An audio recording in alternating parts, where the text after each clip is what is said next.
In the last class, we talked about the psychopharmacological drugs and why we call them psychopharmacological substances, because they have a psychoactive effect and a psychotropic effect on changing the psychological states by administering exogenously administered or exogenously manufactured synthesized substances which have a chemical composition similar to the neurotransmitters, which is why they lead to the effects that we see.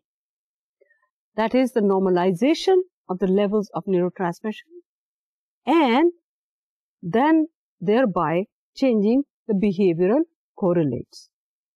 ये सब कुछ सुनने के बाद फिर मैंने आपको थोड़ा सा ड्रग्स के बारे में बताया और हम कुछ ड्रग्स के बारे में बात कर रहे थे और लास्ट जो ड्रग हम जिसके बारे में बात कर रहे थे वो थी बार्बिचुरेट्स और फिर हमने एनेस्थेटिक कंपाउंड्स की बात की जो कि रिवर्सिबल एनेस्थीसिया है और रिवर्सिबल स्लोइंग डाउन और depressing of not just the central nervous system functioning, but also the body as well. And we also talked about the difficulties that one can have with the anesthetic compounds such as nitrous oxide. और इसमें आपने एक वो सुना होगा chloroform, वो फिल्मों में जो देते हैं ना वो हीरोइन और उसको वो सुंघा देते हैं और भगा के ले जाते हैं, उठा के ले जाते हैं, दुश्मनों को दे देते हैं, चोर सुंघा देते हैं वगैरह वगैरह, ये बहुत सारी फिल्मों में नजर आता है ना.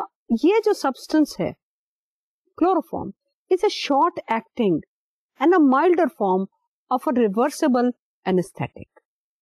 Nitrous oxide is a long term and a depressant which stays on for and it can be used to create unconsciousness while surgery is ongoing. और इसके benefits भी हैं, however it has to be, as I said before, has to be monitored very carefully. Now, having said that, let me go into other substances which are drugs of abuse and which are being used daily as we read in the newspapers. इसमें से कुछ substances का नाम आपने सुना हुआ, inhalants हैं. These are substances which are inhaled to create that effect. कुछ लिए जाते हैं, अगर आपको याद होगा, how do we administer drugs? We inject drugs through muscular fibers, through intergastric, so on and so forth. Now, ये जो drugs हैं, which are taken in, are taken through inhalation. Inhalation means through the nasal cavity or through the lungs.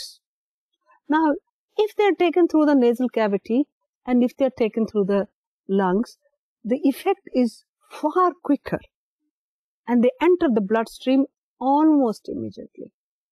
Why? Lungs से आपकी जितनी circulation है, all the blood is being, it passes through the circulatory system passes through the lungs. Purification वहाँ होती है.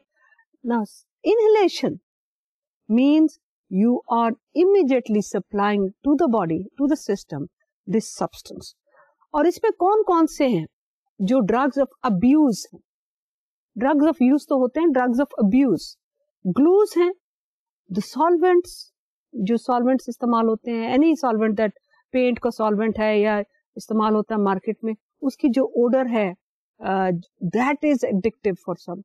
And this is very, very dangerous because the fumes are taken in. And inhalation in some cases is through the powder, some cases is through the liquid, some cases is through the fumes. So ये आप जो मैंने भी देखा भी है और सुना भी है, it is very much in the street, glue sniffing, and very much of use by the children of the street. और उसमें they do not realize कि ये temporary जो relief है और a temporary euphoria है, that has long lasting effects. It damages the brain. बाकी body की तो बात छोड़े, नाक की भी बात छोड़े, cocaine is also inhaled. The nasal membranes are gone, बाकी सब ठीक है, लेकिन जो सबसे lethal effect है, it damages the brain.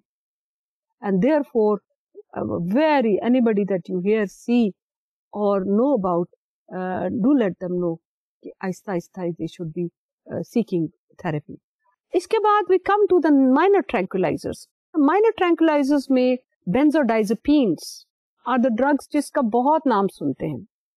And this from the 1960s to the 1980s बहुत इसकी ड्रग की यूज भी है और मिस यूज भी है. अब भी आप मार्केट में चले जाएं, यू टॉक टू द जो फार्मास्यूटिक्स में बैठा होता है केमिस्ट के, जी आप मुझे वेलियम दे देंगे, बगैर प्रिस्क्रिप्शन के भी आपको एक दफा मिल जाती है वेलियम, लिब्रियम. ये these are long acting minor tranquillizers. Anxiolytics हैं, they reduce anxiety, alleviate symptoms of anxiety. और इसी के साथ फिर एटिवान है which is a medium action, और जेनेक्स है which is a short acting barbiturate. वो भी इस्तेमाल हो रही हैं और लोग इनको ले रहे हैं. ये नाम मैंने सुना है और इस्तेमाल होते देखा है. So watch out. Major tranquilizers, I think something that you should be very well aware of are the neuroleptics. Neuroleptics क्या है? वो again the drugs that act on the schizophrenic symptoms or major psychological disorder. इसमें 3 groups आते हैं. phenothiazines, thiazanthines और butyrophenons.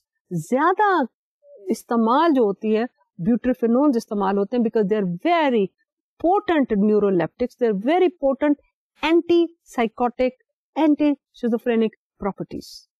लेकिन आपको याद होगा जब मैं डोपामिन पढ़ा रही थी, मैंने आपसे ये कहा था कि ये जो जितना ज्यादा पोटेंट होगा एंटी साइकोटिक प्रॉपर्टी उसके जितनी ज्यादा होंगी उतना ज्यादा कॉज करेगा वो side effect such as Parkinson's like symptoms. So Parkinson's like symptoms are caused by all these major tranquillizers. Phenothiazines, इसमें क्लोरोप्रोमाजीन है, थायोजेंथीन्स हैं और ब्यूट्रिफिनोन्स हैं. और ब्यूट्रिफिनोन्स में हमारे पास हाल्डोल जो कि बहुत वेल नोन जेनरिक नाम है और it is used to block the dopamine receptors. So having said that, I'm just going to move on and you can read this in your handout as well. I'm just going to move on into another major group of drugs which is known as antidepressants. Antidepressants में बड़ी interesting compound है which is known as monoamine oxidase inhibitor. और बहुत familiar है क्योंकि मैं बार बार याद है जब न्यूरोट्रांसमीटर्स पढ़ रहे थे तो माओ इनहिबिटर्स का हम जिक्र करते थे. Now MAO inhibitors are very, पहले जो ड्रग ऑफ चॉइस थी जो डिस्कवर की गई, they were monoamine oxidase inhibitors, very effectively used. But then there was a discovery that this has a very lethal toxicity. Toxicity means poisonous effect. Now toxicity जब कैसे discover हुई, वो इस तरह से कि जो ये कंपाउंड मोनोएमिन ऑक्सीडेज इनहिबिटर बनाने वाली कंपनी थी, उनका एक जो केमिस्ट था उसकी wife was on this drug and then she went into a party. वहां उसने चीज खाई, अल्कोहल पिया और वो जाहिर उनकी पार्टी थी उसमें. This was way back in the 50s and then she has this very strange reaction. Hospital में लेके गए तो इसका पता चला कि because she was taking monoamine oxidase inhibitors and along with that she took fermented foods. Fermented food means वो चीजें जिन की प्रोसेसिंग में fermentation involve. So this is now known as the cheese effect. और अगर आप कभी दवाइयां में देखें तो उसके आगे लिखा होता है कि not to be used along with, if this is being used, not to be used with cheese and other fermented foods. और ये इसकी ये डेंजरस बात थी, लेकिन it was caught on very early and therefore the warning started coming in. More recently, SSRIs, specific serotonergic receptor inhibitors, are used as antidepressants, and of course they have been very much in. However, this is part of the new development. Tricyclics are still very much there, and tricyclics, as you very well know, जो मोनोएमिन्स को वो increase करते हैं, जिसकी वजह से आपकी antidepressant effects. So it's basically a stimulant. Now there is a very different kind of depression which is known as a bipolar disorder. And the bipolar disorder basically is where there is a swing of phases. And there's a manic phase where the person goes into a hyperactivity, and of course there are DSM-4 को 3R को भी देखें तो उसमें बड़ी clear उसकी indications हैं symptoms की. Then it goes into swings back into depression. So ये swinging back के लिए अगर आप depression की treatment देते हैं तो सारे neurotransmitters rise कर जाते हैं, which then swings him into a manic phase. और manic phase को आप treat करते हो तो reduce करते हो stimulation तो आप you bring him back into depressive. उसके लिए treatment है lithium carbonate, the treatment of choice. लेकिन lithium carbonate is a very strong, इसको कहते हैं इसके toxic effects ज़्यादा हैं. So it has to be very carefully monitored. Blood plasma levels have to be monitored over a long period of time, and the treatment has to continue over a long period before you can reduce it. So ये effective है and has been for a long time in use, but has to be monitored very carefully.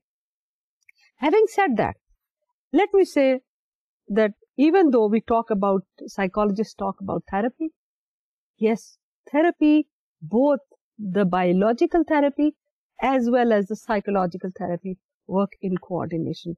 And drugs do have a place because we believe that the biological system has to have an effect, and we have to bring in a balance in the biological and the psychological states.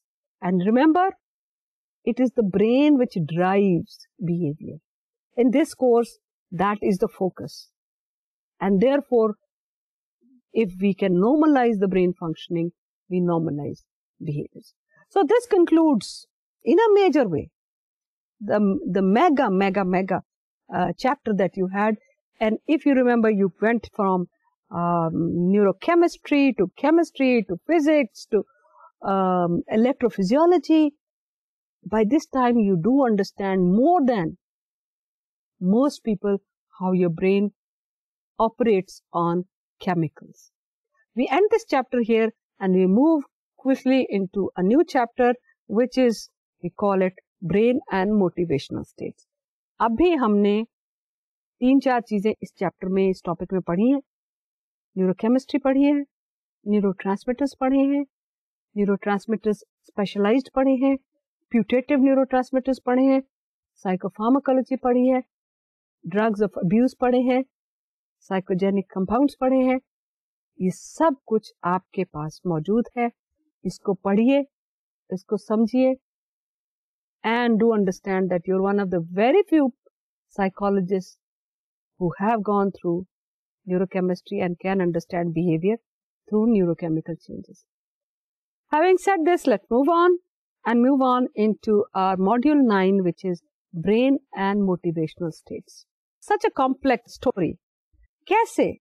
How does story emerge? कि हम कभी neurochemicals में हैं और कभी हम neuroanatomical substrates में हैं. अब हम कहते हैं कि motivational behaviors भी brain ने control किए हैं. Of course, why not? That is the mastermind, right? And what we are going to do is, we are going to study the brain and motivational states, and we are going to talk about homeostasis. Homeostasis is balancing everything that happens within the body. Balancing your temperature, balancing your hunger, balancing your thirst, balancing even your emotional states. So, when we talk about homeostasis, इसमें thermoregulation, satiety means when I'm full. Then we talk about body weights. How do you control your body weights? Then we talk about obesity. Why people get fat? We talk about, अगर इतने controls हैं brain के, तो फिर why do people get fat? Then anorexia nervosa कहाँ से आ जाता है? फिर हम लोग बात करेंगे thirst की, फिर हम बात करेंगे sleep की, and so motivational states. As we go along, we're going to be talking about them. We are also going to be talking about your circadian rhythms. And we'll talk about, let's keep it as a surprise, what are circadian rhythms or what are biological rhythms. इसके साथ ही थोड़ी सी आपकी assignment भी आएगी. Assignment ये है, I want you to keep a daily record. ये note कर लें अब. I want you to keep a daily record for 1 week. ये बुक डायरी बना ले. उसमें कि आप कितने बजे सोए, कितने बजे उठे, कितने बजे खाना खाया, और कितने बजे आपने कितनी दफा पानी पिया. Now I want you to record this. कितना पानी पिया, 1 गिलास अगर पीते हैं या 1 बोतल लीटर की है तो वो संभाल के रख लें, और वो अगर पूरा दिन में 1 लीटर पीते हैं तो वो नोट कर लें. एंड नोट करें कि क्या रोजाना आप उतना ही पीते हैं, रोजाना आप उसी वक्त उठते हैं, रोजाना उसी वक्त सोते हैं, और क्या रोजाना आपकी भूख उतनी ही है. I would want you to keep a daily record and look at yourself, and then we'll talk about, and you'll see how at the end of this chapter, at the end of this topic, that you are a very, very well regulated organism. Having said that, let me go into the first part of it. We're going to talk about homeostasis. What is homeostasis? Homeostasis basically is a system whereby the body regulates and the brain regulates the normal levels of functioning. It maintains for the survival. Survival के लिए जरूरी है, maintenance के लिए जरूरी है कि body अपने आप को एक ऑप्टिमल फंक्शनिंग लेवल पे रखे. समझ में तो आती है भाई. गाड़ी कैसे चलती है, गाड़ी को वो मैकेनिक ठीक करता रहता है ना, आगे पीछे उसका पेट्रोल पूरा आप डालते हैं, उसका ऑयल चेंज करते हैं, उसका वगैरह वगैरह वगैरह, बैटरी चेक करते रहते हैं ना. जरा सी एक चीज में खराबी होती है तो सारी चीजें अपसेट हो जाती. So that is basically giving an a very crude example of homeostasis. Homeostasis essentially is a neurological or a neuroanatomical feedback system, and this feedback system is to create an internally stable environment. Internally stable environment inside the body and the brain, which is within the living organism. And this living organism, if it is internally stabilized, will be able to function more. Now, where does this come from? This is through the process of evolution that the organism has developed, whether it is this little ant that you see running around, or the cockroach, or the horse, or the cat, or the lion, or the Homo sapien. They all have evolved this mechanism to support the survival. This is to ensure optimal functioning of the body and optimal functioning of the system. And if there are any problems with one part of the system, the whole system will go through readjustments. बड़ी interesting बात है, और आगे जाके देखिएगा कि किस तरह से आप खुद देखें, जब बुखार होता है ना तो सारी चीजें पीछे चली जाती है, राइट. आपको the body works, you work so that you वो फीवर को आप कम करें. सर्दी लग रही होती है, सख्त सर्दी में, तो आपको कुछ और नहीं सूझ रहा होता कि भाई कोई गर्म जगह बताओ, हाथ सेकने है ना, या अगर गर्मी लग रही है तो भाई ठंडा करो, कुछ करो, बड़ी गर्मी है ना, या प्यास लग रही है तो बाकी सारी चीजें छोड़ देते हैं. अब इतनी प्यास है कि आपने पानी पीना है पहले, before you do anything else, है ना. So if there are any problems और एनी कहीं ऊंची नीचे होती है, the whole system will go through a readjustment, and in some cases readjustment is possible, in some cases readjustment cannot take place, and therefore death occurs. कैसे? Heat stroke, गर्मी में बहुत गर्मी हो गई, साया नहीं मिल रहा, प्यास लगी, कहते हैं जी वो हीट. या सर्दियों में जब बहुत एक्सपोजर हुआ तो वो बच्चे जो है या कोई भी सर्दी से कहते हैं कि जी वो सर्दी से मौत वाक़या होगी, है ना. तो ये क्या, जो सिस्टम सस्टेन नहीं कर सका, वो चैलेंजेस जो कि एनवायरनमेंट की तरफ से आए थे. सो in order to support survival and in order to ensure that the body of the organism, and in this case it is the human, sustains itself and continues functioning, उसके लिए जरूरी है कि बॉडी का इंटरनल मैकेनिज्म ठीक हो और homeostatic balance अंदर रहे। दूसरी बात याद रखिए कि बायोलॉजिकल साइकोलॉजिस्ट या न्यूरोसाइकोलॉजिस्ट हैं, सब ये बिलीव करते हैं कि जितने actions and behaviours of the organisms are targeted to meet the body's needs and its requirements. Why do we work for food? Why do we seek water for reducing thirst? Why do we seek to warm ourselves or why do we seek to cool ourselves? Again, the body drives the system. इसमें पूरे system में 3-4 levels हैं.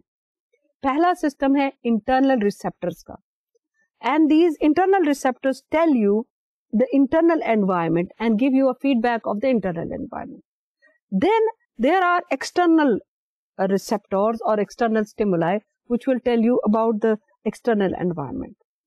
इसके साथ साथ brain mechanisms भी हैं और ब्रेन में रिसेप्टर्स भी हैं, and these receptors are constantly monitoring the internal state. इसके साथ साथ we have just gone through the neurochemical chapter. Therefore, we know that neurochemicals be involved here. So, this regulation is a very well synchronized action. Internal receptors, external stimuli, brain correlates, neurochemicals, and of course the receptors. ये सारे मिल के एक coordinated orchestrated activity करते हैं जिसको हम homeostasis का नाम देते हैं. इसमें 3-4 चीजें आप समझ लीजिए. रिसेप्टर्स हर एक के लिए हैं. हर रिसेप्टर है, चाहे हीट के लिए, चाहे कोल्ड के लिए, चाहे हंगर के लिए, चाहे ग्लूकोज के लिए, चाहे फ्लूइड के लिए, हर एक के लिए रिसेप्टर्स मौजूद हैं. और स्पेशलाइज्ड रिसेप्टर्स है, वो दूसरा काम नहीं कर सकते. हीट वाला कोल्ड नहीं कर सकता, कोल्ड वाला हीट नहीं कर सकता, और वगैरह वगैरह, इंटरचेंज नहीं होते इनके रोल. इसी तरह से डिफरेंट बिहेवियर्स हैं जिनको हम मोटिवेटेड बिहेवियर्स कहते हैं, और उसमें temperature regulation, hunger, thirst, sleep, और इसमें भी 2 हैं. जैसे हंगर में क्या है, न्यूट्रिशन. न्यूट्रिशन के अलावा आपके ग्लूकोज, फैट्स, ये भी 3-4 चीजें, हर एक का अपना अपना रिसेप्टर्स है.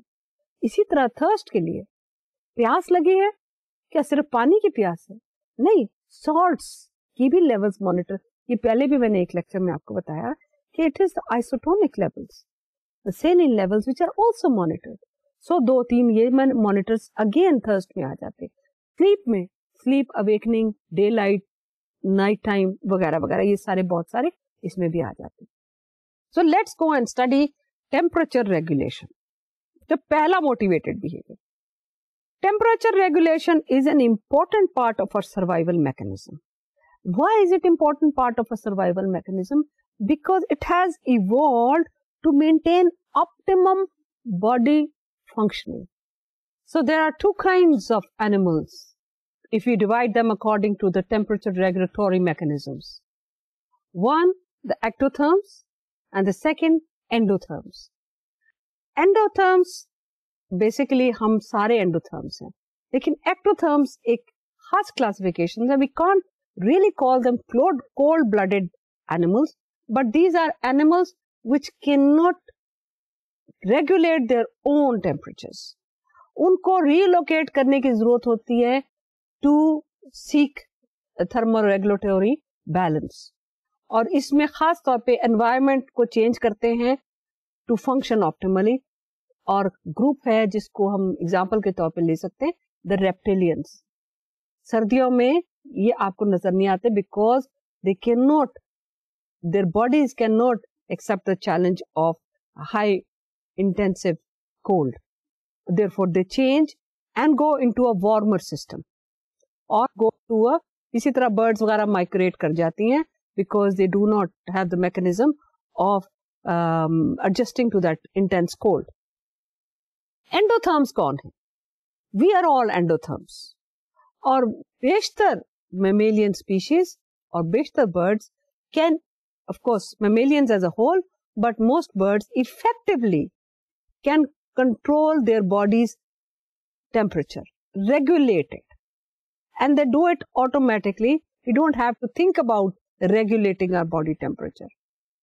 There is an effective control, a set point around which the body functions. So जिस तरह आपका एक एयर कंडीशनर का थर्मोस्टेट है ना, वो फिट हो गया कि 23 डिग्री सेल्सियस है, ये 25 डिग्री सेल्सियस है, and then that air conditioner works to maintain the temperature within that room.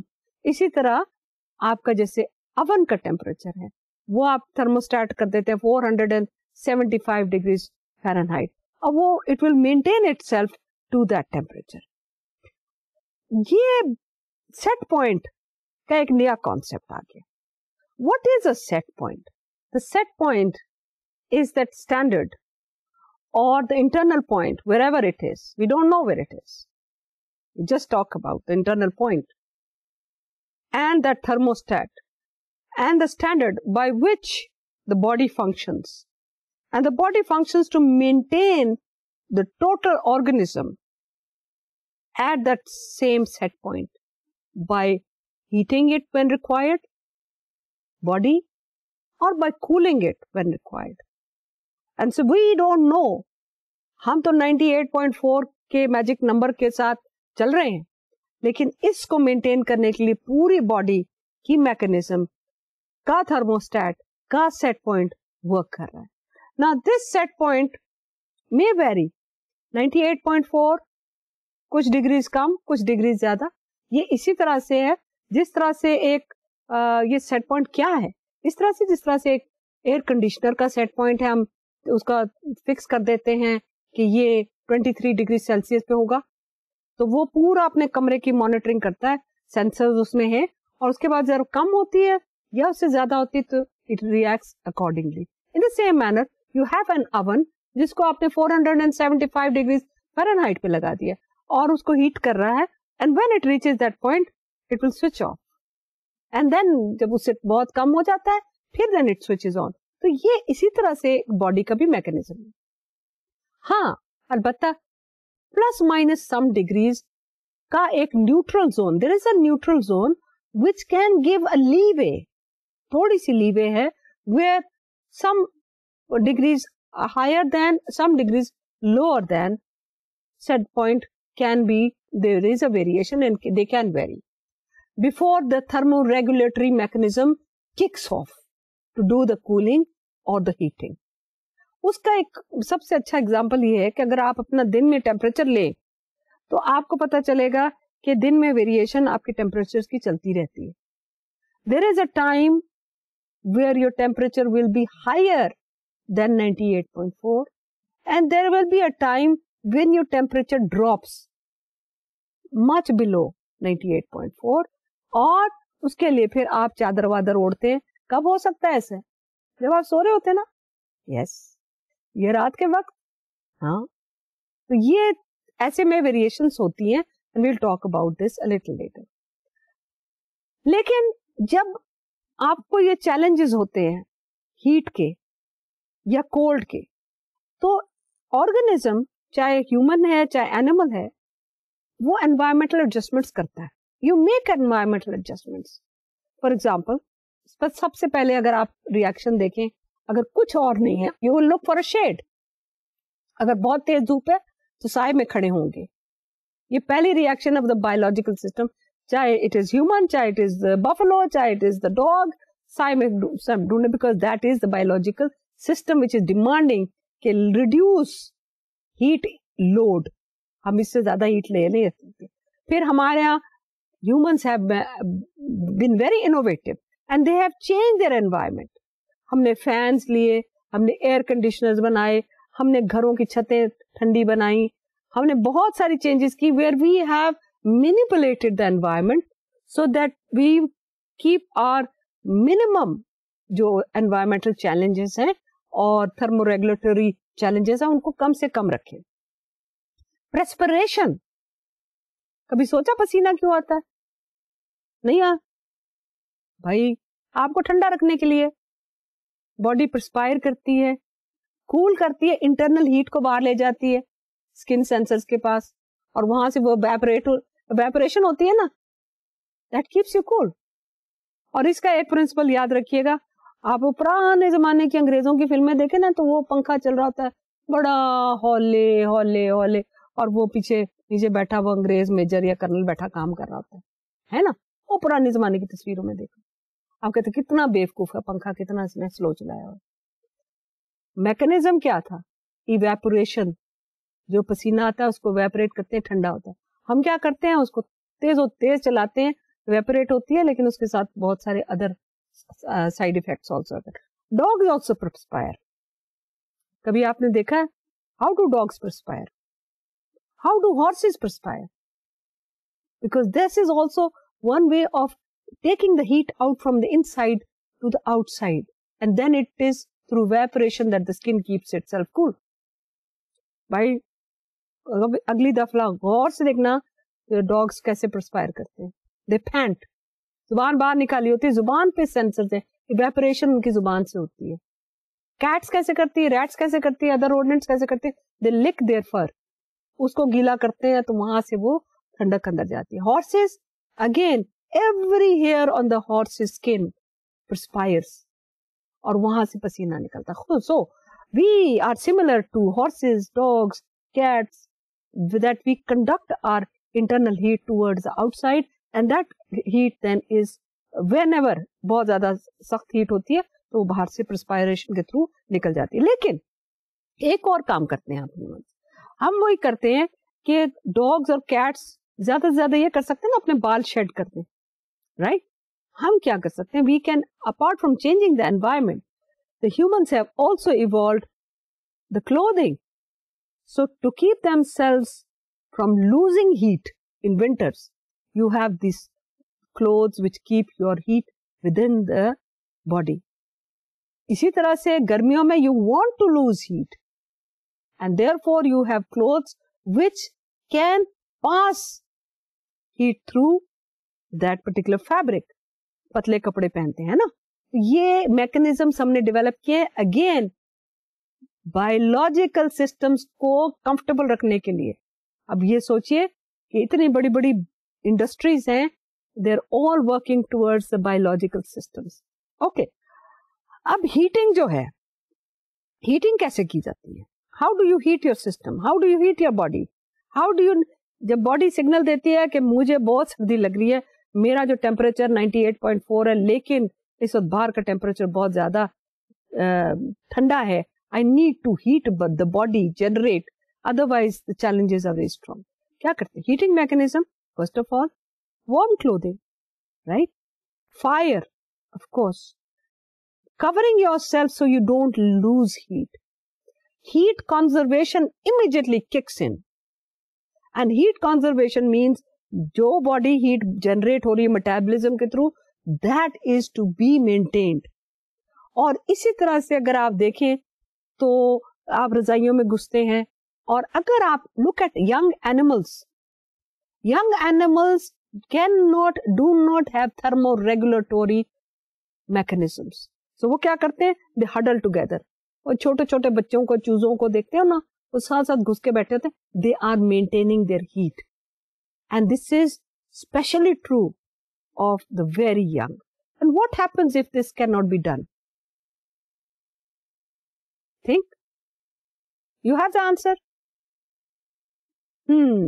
I will not answer this for you. Think about those who have frozen on the Arctic pole. Think about those who have frozen on the mountains in the winters.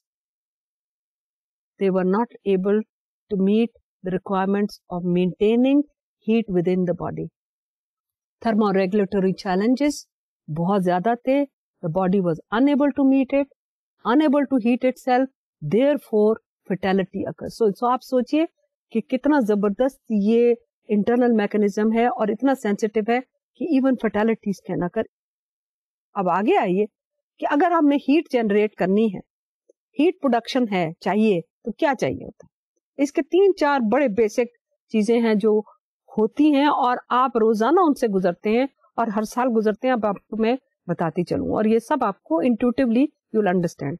First of all, you increase your basal metabolism. Body की metabolism बढ़ती है। to generate more heat, right? Increase muscular activity. और muscular activity आप जितना कहते हैं ना कि सर्दी लग रही है, चलो थोड़ा सा भाग दौड़ करके आए, वॉक करके आते हैं, गर्म हो जाएंगे, राइट? सर्दियों में ऐसा होता है ना कई दफा. Of course, that is increasing muscular activity. लेकिन there is another increase in muscular activity which you are not aware of. सोचा shivering क्या है? सख्त सर्दी लग रही है, so you shiver, right? That is again muscular activity for generating the heat in the body. So increased muscular activity में एक तो physical activity है, दूसरी the shivering, and this also generates a heat within the body. Sympathetic activity such as heart rate, pulse rate, ये एकदम तेज हो जाते हैं और इनके तेज होने से metabolism तेज होती है. Adrenaline is secreted and then utilized in the system more. And of course, adrenaline short term के लिए और long term maintenance के लिए, heat production के लिए thyroid, उसकी secretion और उसकी release ज़्यादा से ज़्यादा होती है. That is heat production. Heat loss, where a lot of heat has been generated और environment से भी heat बहुत ज़्यादा आ रही है. ये था पहला वाला जो हमने बात की heat production, ये सर्दियों का, where the body is cold and it has to generate heat to meet the requirements of heating up the body. दूसरी तरफ है heat loss. बहुत ज्यादा हीट है जो जनरेट हो गई है, बाहर भी गर्मी है, अंदर भी टेम्परेचर जो है वो राइज कर रहा है. What is to be done? One, radiation of heat from the internal to the outside, जिस तरह वो perspiration के लिए होता है, और रेडिएशन के साथ evaporation which is sweating, और conduction, passing on the heat through another mechanism. वो कौन सी है? गुड कंडक्टर है आपके पतले कपड़े, और उससे भी ज्यादा अच्छा कंडक्शन अगर आपने कराना है, then you go and take a cold shower. आप भैंसों को देखें तो गर्मियों में तालाब में घुसी होती है, right? They are cooling their bodies, they are dissipating the heat loss. Heat loss जो अंदर से है उसको बाहर निकालती है, generating and conducting it to the water, therefore keeping their body cool.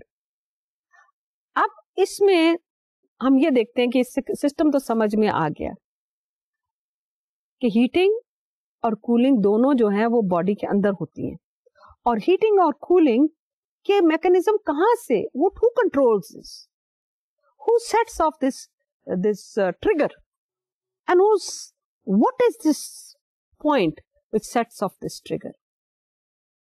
Anterior hypothalamus, again the very favorite hypothalamus is back again. Anterior hypothalamus is the master control. और anterior hypothalamus के अंदर, within the anterior hypothalamus, there are areas which are known as the preoptic area. So the preoptic area of the anterior hypothalamus master controls both the heating and the cooling reactions. How do we know this? Researchers have shown that if this preoptic nuclei in the anterior hypothalamus is heated by electrode, then immediately the body leads to sweating.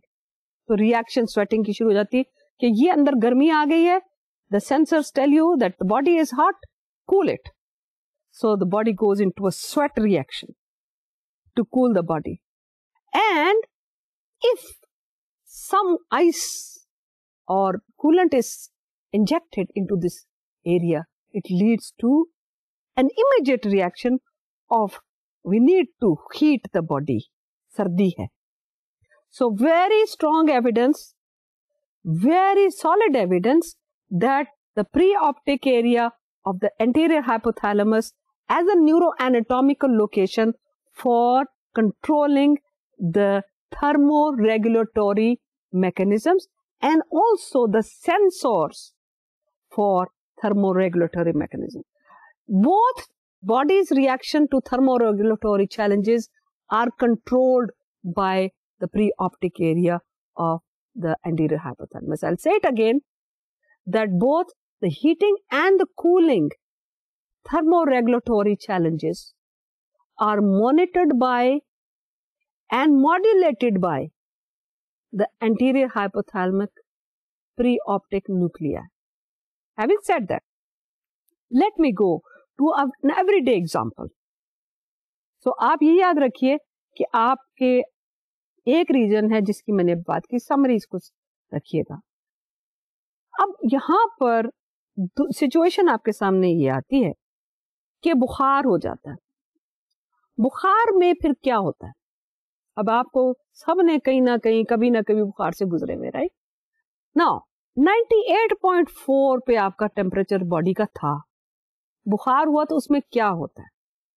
The temperature inside rises in this anterior hypothalamic area because the pyrogens viruses के अंदर होते हैं जो attack करते हैं और इसका temperature rise कर जाता है. अब एंटीरियर हाइपोथैलेमस का टेम्परेचर राइज कर गया 101, let's say 101. The pyrogen have attacked this region and therefore this viral attack की वजह से द एंटीरियर हाइपोथैलेमस 101 पे है. बॉडी जो है 98.4 पे फंक्शन कर रही. बॉडी को मैसेज आता है, भाई heat it. Okay, the body needs to heat to get to that 101.4 instead of 98.4, 101.4. ये जो डिग्रीज हैं जिसके ऊपर बॉडी को अपने आप को हीट करना है, that is then high temperature इसको राइज करता है. Now what does happen? What do you think happen? भाई हीट प्रोडक्शन होगी. हीट प्रोडक्शन में बुखार के साथ शिवरिंग होती है, राइट? सर्दी लगती है, रजाई ओढ़ने को दिल करता है, और there is a very strong the same kind of reaction that you have when you are feeling cold, right? So उसके बाद दूसरा स्टेट आ गया जिसमें आपको दे दिया अम्मी ने एस्पिरिन या पैनाडोल, जो भी दवाई बुखार के लिए, है ना? तो इस वक्त बॉडी पहले 101.4 पे था, anterior hypothalamus, body worked to reach that limit, दोनों 101.4 पे बराबर आ गए. उसके बाद दवाई मिली तो बॉडी एंटीरियर हाइपोथैलेमस के जो सेंसर्स थे वो आ गए 98.4 पे, बॉडी अभी तक 101.4 पे. अब क्या होगा? सिग्नल जाते हैं भाई कूल. अब बुखार, जब कहते हैं ना बुखार टूटा, कैसे टूटा बुखार? इमीडिएटली स्वेटिंग, बेतहाशा पसीना, और प्यास लगती है, पसीना आता है. ये सारा कुछ क्यों है? इसलिए कि then you break that fever. By breaking that fever, what you have done is you have cooled the body to match the hypothalamic set point. So, normally the set point is at 98.4 and the body is at 98.4. In fever, the set point goes to 101 or more and the body remains at 98.4. But then you see the heat production reaction urgently. इसी तरह heat cooling, body cooling reaction दोनों आपको नजर आते हैं, और उसके साथ साथ आप देखते हो कि body is continuously adjusting to what the set points are saying. Now these set points are so important. लेकिन एक बात याद रखिए कि हम body can make these adjustment, we can make these adjustment, clothes can make a difference. Thermoregulatory devices हैं, clothes हैं, homes हैं, फैंस हैं, ह्यूमंस ने ये सब कुछ बना लिया हुआ है. Even animals they seek shelter, they seek active regulation. कई एक्सपेरिमेंट्स उन्होंने किए हैं साइंटिस्ट ने, और डॉग्स, एनिमल्स को, रैट्स को एक केज में छोड़ा, वहां पर उनको बहुत ठंड कर दी, सर्दी कर दी वहां पर. What they do is then the rat start hoarding, जो कागज, टिश्यू पेपर, वुड चिप्स मिलते हैं उसको एक कोने में जमा करते जाते हैं और उसमें घुस के बैठ जाते हैं. So they also know how to regulate their environment to maximize regulation of temperature. Now, what happens when you go beyond जो body नहीं कर सकती? Skin sensors important हैं, बताते हैं they also provide us information on cold and heat. लेकिन thermoregulatory response is very limited. सिर्फ चंद degrees आप बढ़ा सकते हैं, कूल कर सकते हैं, हीट कर सकते हैं. When the thermoregulatory challenges are beyond the scope of the body's biological system, or they are greater than what the biological system can provide, or the environmental challenges are greater than what the body could or the human could possibly do, what happens? We have heard of dying of freezing in the cold. We have also heard about dying from heat strokes because the heat challenges were so strong that the body, and especially this is true of the very young and the very old, or those who were already sick. Hypothermia या hyperthermia. Hypothermia temperature drop कर जाना, उसमें body नई challenges को कबूल कर सकती है. और हाइपरथर्मिया जहां पर बॉडी का टेम्परेचर बहुत ज्यादा राइज कर जाता है, and then the regulatory mechanisms can not cope any further with these challenges, and of course fertilities do result. लेकिन suffice it to say that the regulatory challenges are met within certain boundaries, certain degrees of freedom, and those are working. Otherwise, you and I, जितनी सर्दी होती है, जितनी गर्मी होती है, उसको एडजस्ट करते जाते हैं, और उसके साथ साथ आप एक और काम करते हैं. साथ साथ आप अपनी फूड की जो इनटेक है, कैलोरिक इनटेक है, ये सारी कुछ रेगुलेट करते हो ताकि हीट एंड वार्मथ को आप कंटिन्यूली कंट्रोल कर सको. ये बात सिर्फ इतनी करनी थी. आप याद रखिएगा, every time that you go through the cold and the heat reaction, the fever, that your body's own thermoregulatory systems are working. Having said that, let's move into a new area which is also related to the thermoregulatory responses. That is known as the biological rhythms. Biological rhythms वो rhythm नहीं है जो music में आपको सुनाई देती है rhythmical. This is that each one of us, not just the Homo sapien, but the animal kingdom, they go through the cyclic patterns of behavior and cyclic biological responses. Now, these cyclic biological responses are rhythmic, और इसकी 2-3 characteristics हैं जिसके बारे में हम बात करते हैं. First of all, remember that these changes occur on a regular basis. And which means rhythmic हैं, कई डे एंड नाइट साइकिल्स हैं, सुबह शाम के रात को आप सोते हैं, दिन को आप जागते हैं, लेकिन विद इन द डे भी साइकिल्स हैं, राइट? खाना खाने का वक्त और दफ्तर जाने का वक्त और फिर आराम करने का वक्त, खाने के बाद नींद आने का वक्त वगैरह वगैरह. इसके साथ फिर आपके मंथली साइकिल्स, कई ऐसे साइकिल्स हैं which are monthly cycles, and कई ऐसे cycles which are yearly cycles, and these biological rhythms then have a very strong influence on human behavior as well as animal behavior. In fact, जो मैंने yearly cycles की बात की है, आप animal behavior को देखिए. Animal mating behavior is cyclic over years. इनका mating season होता है once a year, twice a year, and that determines the total direction of behavior of that animal. इसी तरह आपके day and night cycle totally आपके determine करती है whether you're going to be sleeping and what time are you going to be waking up. इसी तरह से monthly cycles हैं, estrous cycles जिनको हम females की estrous cycles हैं, which is the cyclic ovulation cycles. So these cycles determine the biological and the psychological states, and thereby the behaviors of organisms. The characteristics are several. First of all, there has to be a period required for a biological rhythm to be completed, and each cycle to be completed is called a period. Then there is a frequency. Frequency means there is a peak and there is a trough. जहाँ एक maximum है, जहाँ एक minimum है. अगर day और night cycle है जिसको हम सर्केडियन रिदम कहते हैं, सर्केडियन रिदम में you have 24 hours. Circle, DM means of a day. So in a 24-hour cycle, there will be one time when it will peak.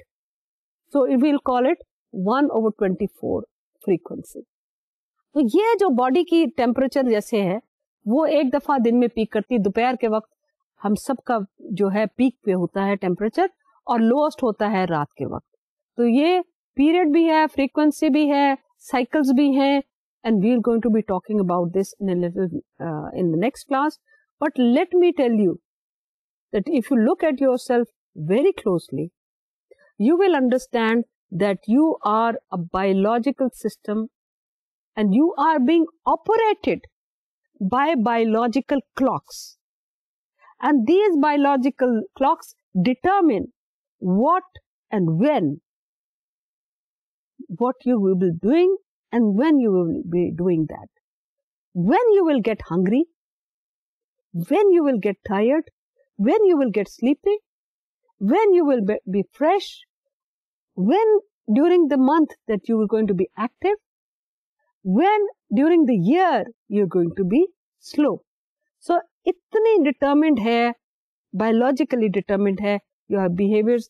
You can change some of it, but you cannot completely change your behaviors. Birds cannot stop singing at first thing in the morning, at the light of the day, and they cannot stop chirping and going back to their nests. They are programmed to do so because of their biological clocks. In the same manner, your evolution cycles, estrous cycles are all determined. And we're going to be talking about them in the next class. But do remember, we are all biological systems and we are all going through motivated behaviors. And having said that, do study your own biological system. Very important to understand your behaviors. Do the readings. We'll meet in the next class. And so, in the next class, we'll talk more about biological rhythms and we'll be talking about the rest of motivated behaviors, hunger, thirst, sleep, and of course, reward and addictions.